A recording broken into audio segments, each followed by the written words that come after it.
This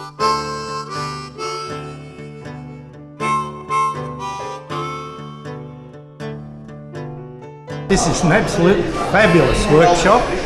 Many different items, different colours, all shiny and all mouth-watering. What do you think, Mick? It's beyond him. I think Evan's done a great job. As a spokesman for Jaguar in Australia and putting Australia on the map. Brilliant job. Fantastic. Well, welcome to the main part of the workshop. We've got a few other areas of the shop that we'll work our way through. What I'm going to do is just tell you a bit about what we actually do here, and then I'll just briefly go around each car that's in the shop, and if there's any sort of interesting history or any little stories about them, I'll sort of tell a couple of those and just explain what they're in for. But the area that we've just walked through there, if you want to at your leisure turn right, there's a room in there which is my happy room. That's where I build the engines, inside there. It's far too small for all of us to cram in there, but feel free to wander through there. There's an Aston Martin AMV8 engine that I'm about to build next week, all laid out on the bench, and there's an XK150 engine also laid out on the bench that you can have a look at if you're into that sort of thing. So, Concours Sportscar Restoration. As I said, out the front we started in 1993. 24 years we've been going. We started as a restoration company. That's what I started doing. Yes, we've gone on different tangents along the way over the last 24 years, but always it's been fundamentally restoration shop. We employ 7 staff here, ranging from mechanics, panel beaters, which panel beating is not really the correct term for them. Body craftsmen would be a better term for the guys that I employ down the back, and spray painters as well. And coming early in the next year, we're going to be doing our own trim in-house, which will be a big step for us. Quality is our business, and then when we rely on other people, we expect the same quality, and that's getting harder and harder. So we're going to set up our own trim shop here and do it in-house. Manufacturing and parts supply is something that we're stepping up and we're doing a lot more of these days as well. I've got some great contacts in Asia. Mainly an Australian-owned foundry and machine shop over there who do fantastic work, brilliant work, and we're fabricating, manufacturing a whole lot of stuff over there at the moment. E-type sumps, which are not available at the moment. We're making XK120 steering boxes in right-hand drive, which have never been available, nobody's ever made them. So a bit of an overview on some of the cars that we're all standing amongst. A lineup of engines there. They're normally in the engine room, but I moved them out so that there's room to walk around the engine room. But it's a real passion of mine, Jaguar engines. So starting from the front, and a standard 3.8 E-type engine with a Moss box on the back. We've got programs for CNC porting cylinder heads. We make and design our own pistons, have our own cams made to our own design through years and years and years of testing and trial and error and development. So I'm pretty proud of what we can offer if anyone wants to go fast. The chassis next to it is something that we've been doing and getting a lot of inquiries about lately. Is a car that we didn't restore, but we're picking up the restoration halfway through. It's an XK150 drop head. The body's down the back in the paint shop. The beast of a car next to it there, the XJC, is a car that we're building up for a client who has been a client and a friend since we started business, really, for 20 odd years, plus years, and that's quite a wild car. 600 and, I hope he doesn't mind me telling him how much power that engine's got, but 670 plus horsepower out of that V12. Started life as a 5.3, it's now a 7.3. Big cams, big porting, big valves, big everything, big carburetors, big, yeah, that too.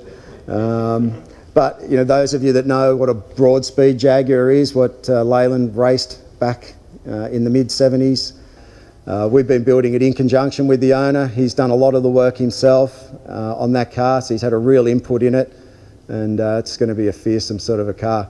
So the next car there, the car on the 2-post hoist, that's one of our low-drag coupes.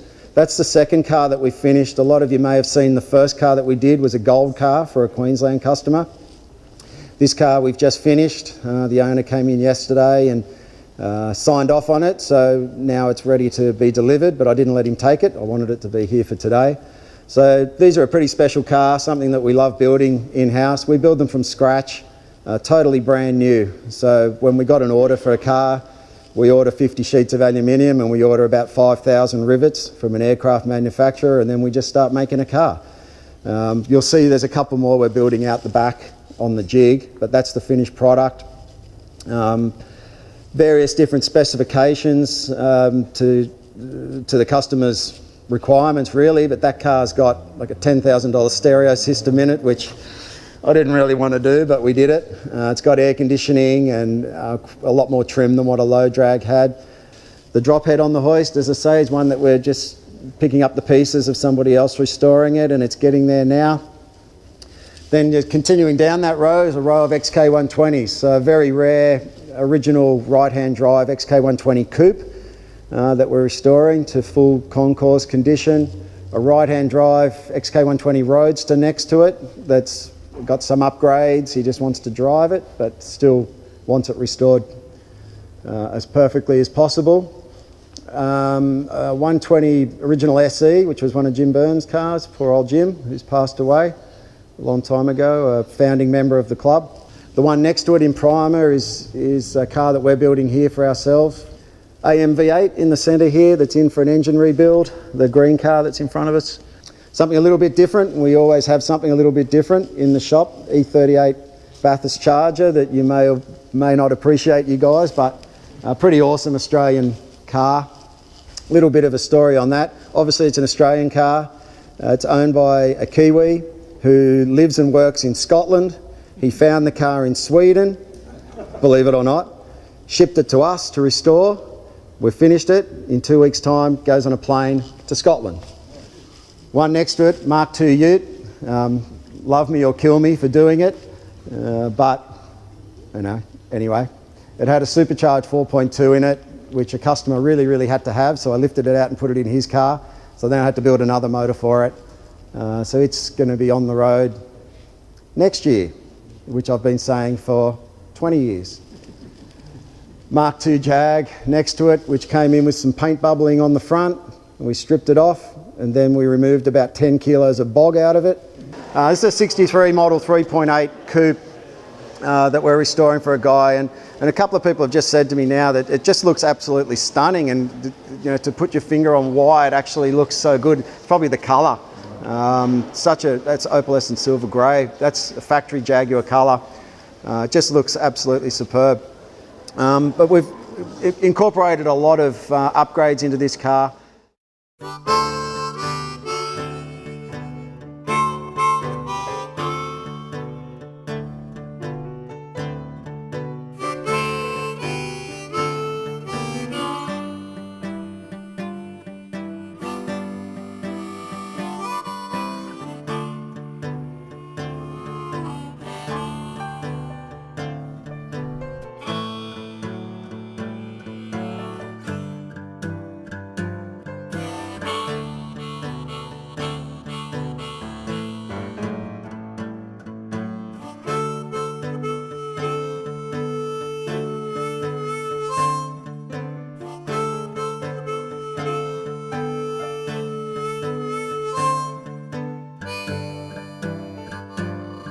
Oh, it's a brilliant workshop. He's done a lot of work here. I came here about when he first opened it, and it was half the size. He's still doing the good quality work, but now it's just gone out of all proportion. It's a brilliant place.